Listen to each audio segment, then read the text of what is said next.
The largest rainforest in the world, the Amazon, is rapidly decreasing due to the deforestation in Southern American countries. While the spotlight is normally on Brazil, today we're going to focus in on the smaller neighboring country of Bolivia. For more on this topic, we turn to History Harry. Thank you, Bush.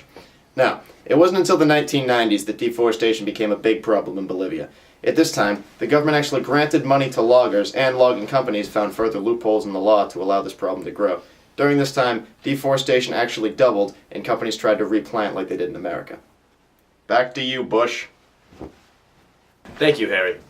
Now that we have a grasp on the history of deforestation in Bolivia, let's dive into the problems of today with our friend Current Events Cal. Thank you, B. While several conservation efforts have managed to save about 15 to 20% of Bolivia's forests, deforestation remains a huge problem today. While oil and gas production contribute dramatically to the deforestation of Bolivia, it is perhaps agricultural growth from which the bulk of deforestation stems.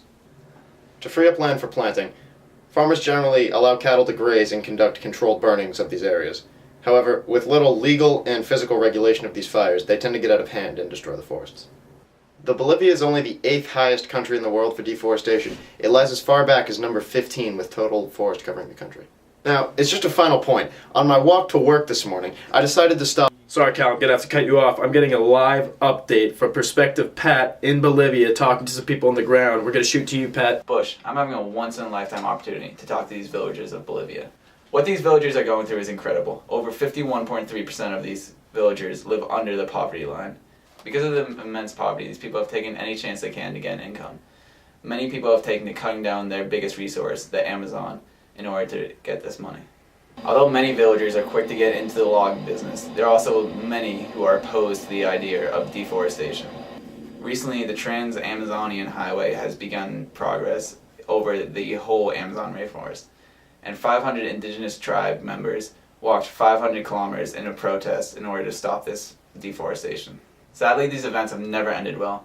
The police interfered with this protest. They arrested hundreds of people, and there was bloodshed everywhere. In response to the brutality given by the government, tens of thousands of people walked into La Paz, the center of Bolivia. They blocked traffic for hours and forced the Prime Minister to resign. Thanks for the time, Bush League. Back to you. It's time to trim the bush. We need solutions, and many have been suggested. First off, reducing cattle grazing efforts, which is both cheap and easy. Secondly, we need a stronger government that will put in more regulations to further stop more deforestation.